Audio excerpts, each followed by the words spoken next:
Fala Contras! Todos os clubes brasileiros já estrearam aí no Mundial de Clubes da FIFA, que está acontecendo lá nos Estados Unidos, né? Palmeiras, Flamengo, Botafogo e Fluminense estrearam, não jogaram mal e ainda deixaram aquela pulguinha atrás da orelha de que o futebol brasileiro ele pode alçar voos mais altos aí nessa competição. Lembrando que tem aí vários clubes europeus e clubes aí os melhores de cada continente, né? Clubes aí que a gente nunca ouviu falar, eu pelo menos nunca ouvi falar de Esperance, que dizem que ganha tudo, né? Lá no seu continente.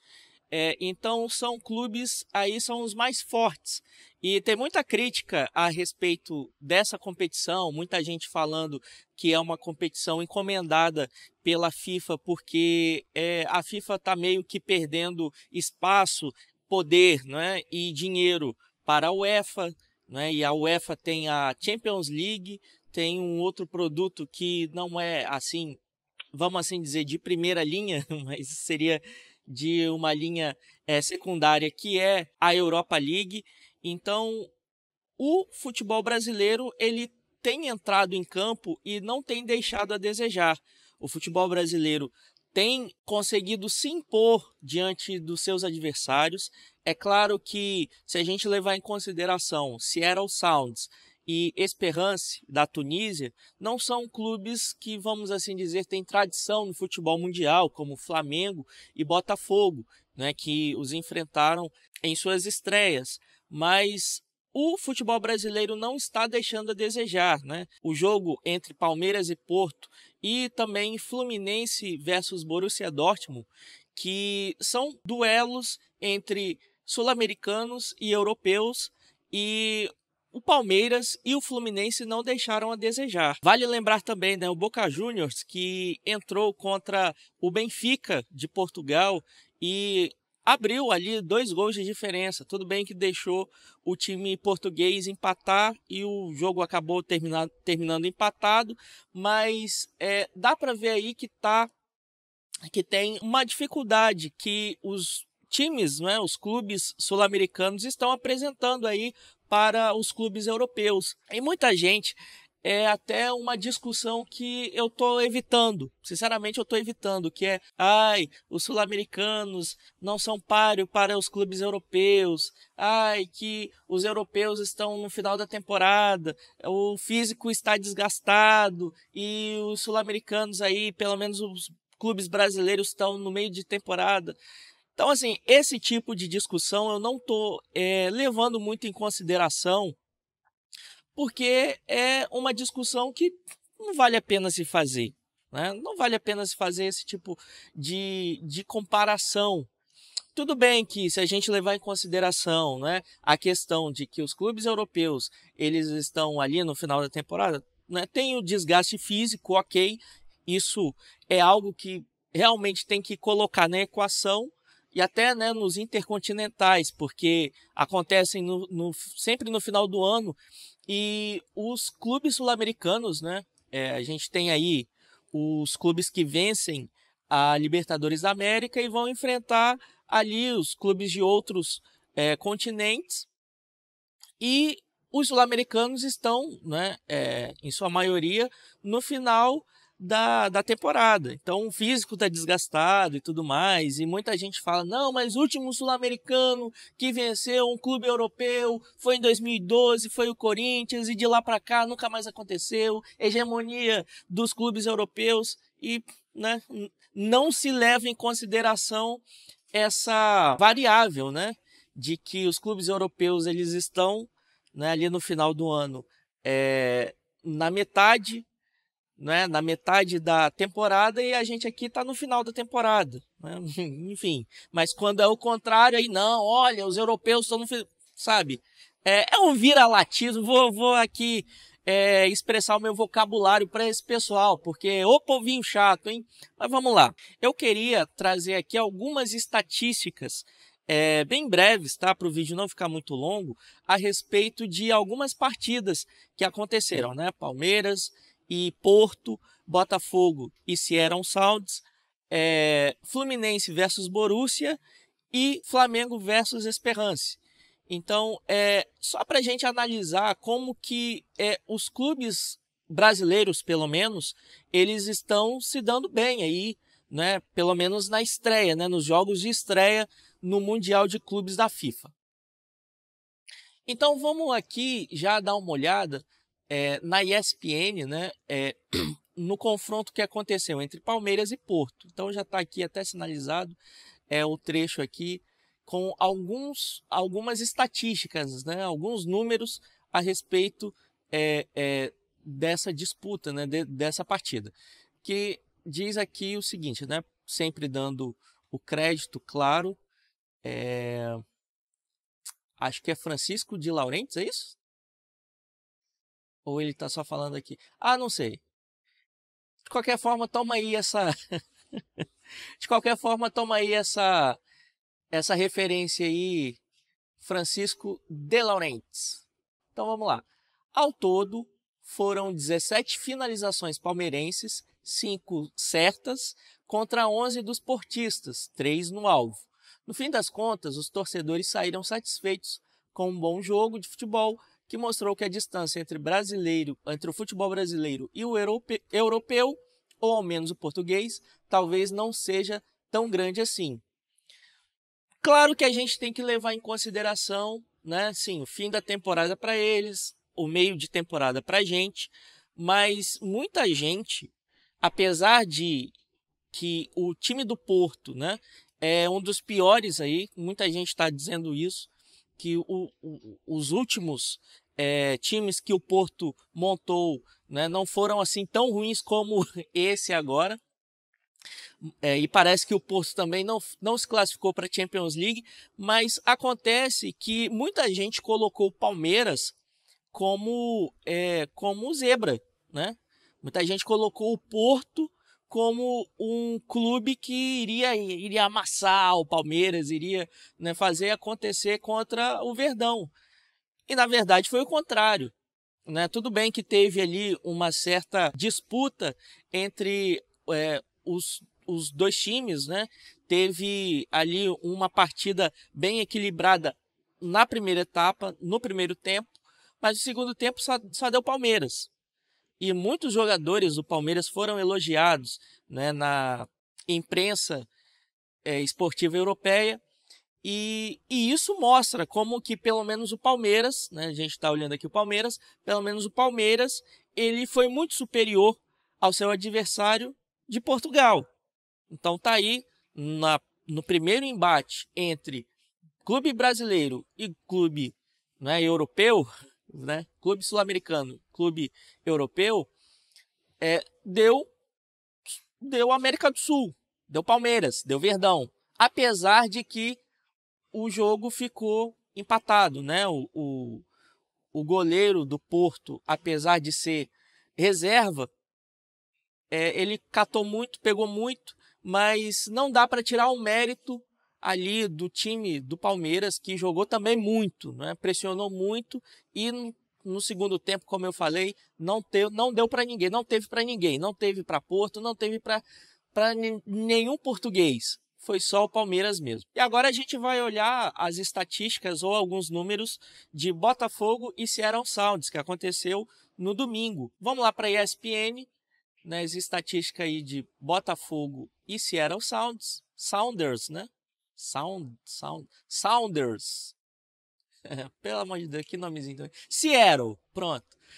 Olha só, na posse o Botafogo perdeu, ficou com 40,2, enquanto o Seattle ficou com 59,8. Então, uma superioridade aí do time norte-americano, né? Do time dos Estados Unidos. Então, chutes no gol, 6 do Botafogo, 5 do Seattle. Os chutes, 12 do Botafogo e 23 de Seattle. Faltas, 18 do Botafogo e 6 do time dos Estados Unidos. Cartões amarelos 2-2, vermelho 0-0, escanteios 4 para o Seattle Sounders e as defesas, o querido John fez só 3 defesas e o goleiro dos caras fez 4 defesas. Bom, e aí a gente percebe que o Botafogo parece que, apesar da vitória, não fez uma boa partida, pelo menos ali na segunda etapa, né? E também o Botafogo abriu 2-0, mas deixou, né, essa vantagem, essa larga vantagem escapar e acabou tomando um gol no final da partida, ali aos 75 minutos, né, de Christian Roldan, acabou diminuindo para o Seattle Sounders. Mas o Botafogo, ele caiu no clube da morte, né? O Botafogo vai enfrentar agora o Paris Saint-Germain, né, o PSG, que é só o campeão da Champions League, e depois vai enfrentar o Atlético, né, o Atlético de Madrid. Então, são partidas difíceis, apesar de o PSG ter amassado, né, o Atlético de Madrid, fez 4-0 na primeira partida. Muita gente também já está falando, olha, o Botafogo não vai ter chance, vai ser de 8 para cima, vai acontecer igual, né, aconteceu ali com acho que Bayern de Munique contra o Auckland, né, que é um time, acho que da Nova Zelândia, que foi 10-0. Tem muita gente dizendo que o Botafogo não tem chance nenhuma contra o PSG, que é um time muito organizado, não tem nenhuma estrela, né? A estrela, né, o jogador mais importante deles é o Dembélé, que não sei se vai jogar, mas independente de ter estrela ou não, é um time muito organizado e um time que mostrou que está querendo ganhar, que, né, é mais uma taça a se levantar, e é um time, né, ou pelo menos é montado por jogadores, né, esse Paris Saint-Germain, ele é montado por jogadores que não estão tão acostumados assim a vitórias, a títulos, né, conquistar títulos. Apesar de ter ganhado e ganhado muito bem a Champions League, mas e também ganhar tudo na França, né? Até porque na França o PSG, sem nem entrar dentro do campo, já ganha, né, as partidas, porque é uma superioridade absurda. Mas em relação a PSG versus Botafogo, é bem verdade que o Botafogo vai entrar ali como um azarão. O PSG é o grande favorito dessa partida, mas dá para tentar tirar pontos do time francês. Dá para tentar reduzir algum tipo de dano. Algum tipo de dano não, algum dano, porque, né, é um time que vai querer machucar o Botafogo. E o Botafogo precisa estar atento, né, à movimentação, precisa estar atento ali na circulação, né, na rotação dos jogadores do PSG. E tentar ao máximo segurar os caras, não deixar, né, eles se aproximarem muito ali da intermediária ou da área, porque se eles chegarem ali com força, não vai ter jeito, né, e vai ser de 5 para cima. Mas eu acredito que o Botafogo ele pode sim tentar pelo menos arrancar um empate aí do time francês e, né, somar aí mais um pontinho na conta do Paiva. Né? Vale a observação, né? Ficar observando esse time do PSG e tentar tirar aí algum pontinho, né? 2 pontinhos, vai que consegue, né? E ficar bem ali na tabela e tentar até se classificar e jogar a vida contra o Atlético de Madrid, né? Na última rodada. Agora a gente vai dar uma olhada na análise, né? Ou nos números, alguns números da partida entre Flamengo e Esperance, que aconteceu aí na segunda-feira. Então vamos lá, GE, aqui por Thiago Lima. Toma aí essa referência aí, Thiago Lima. Então vamos lá. Scout Flamengo versus Esperance.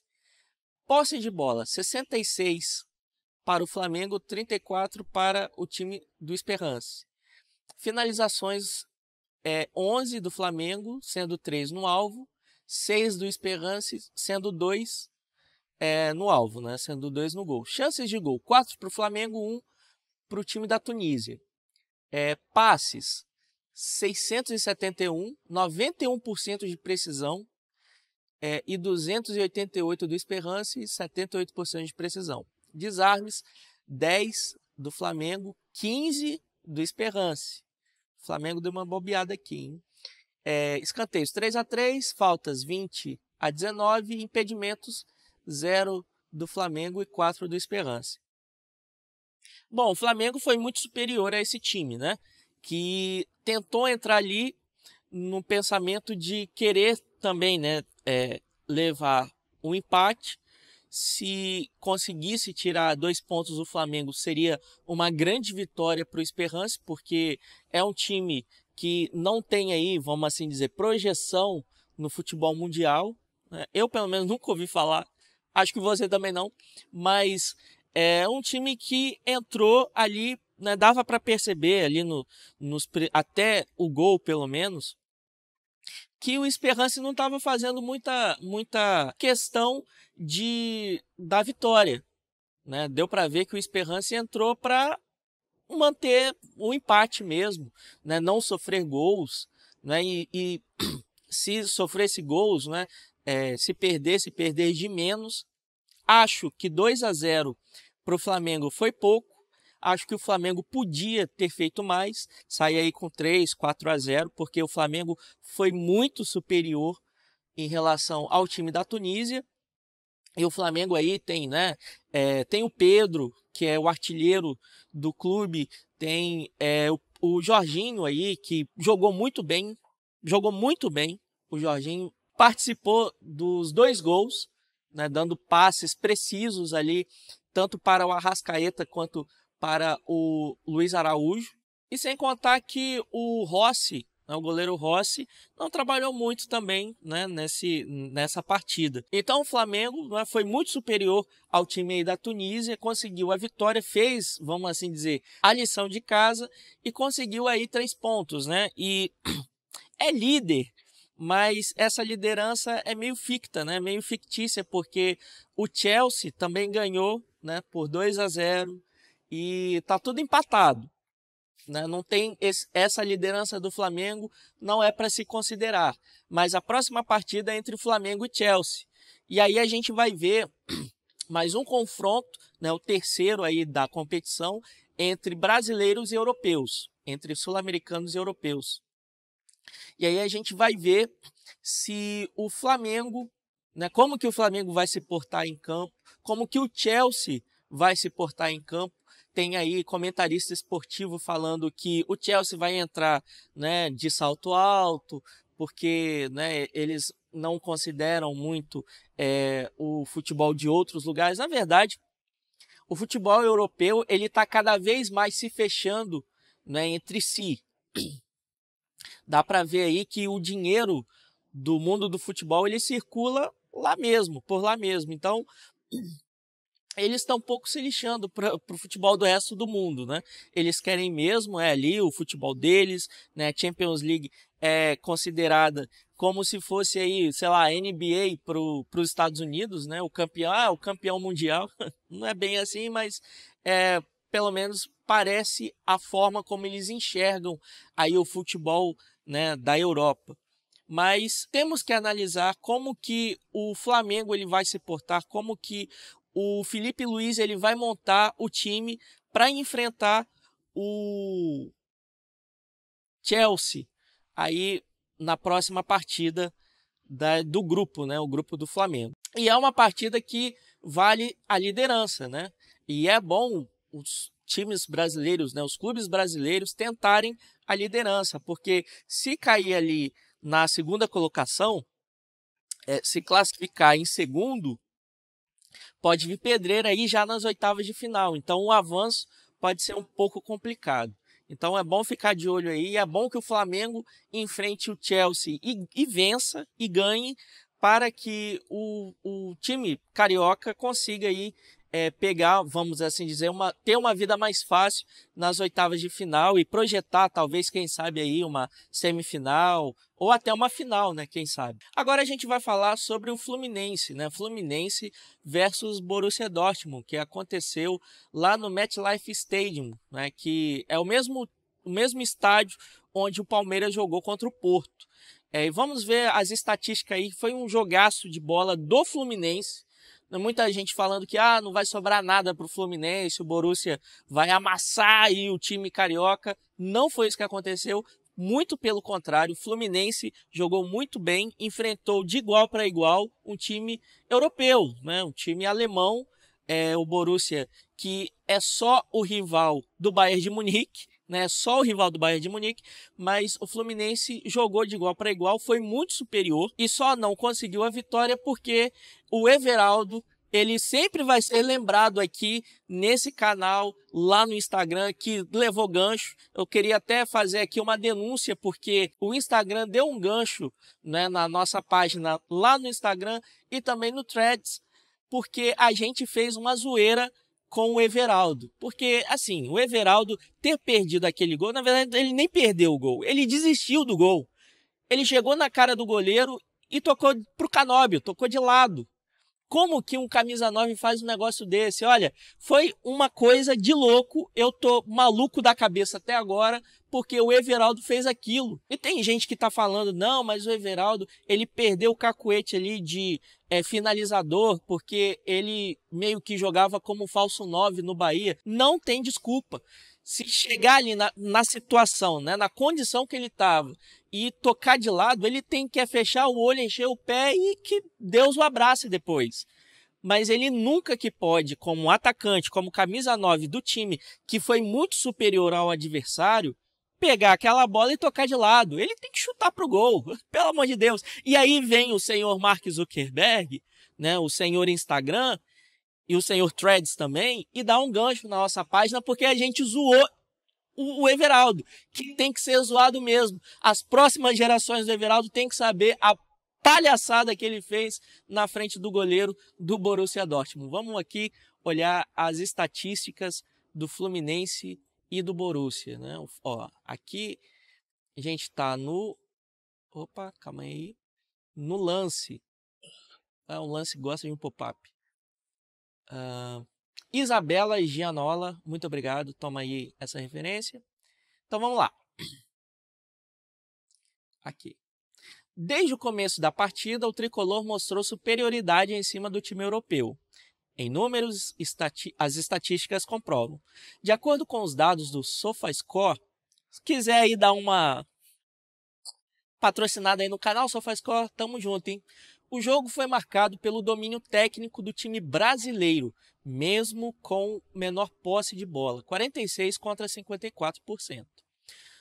O tricolor criou mais e teve superioridade nas estatísticas ofensivas e defensivas.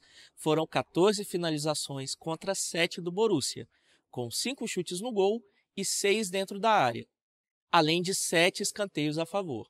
O Fluminense também se destacou nos desarmes, 22-12, e nos duelos individuais, vencendo 57% contra 43% do adversário.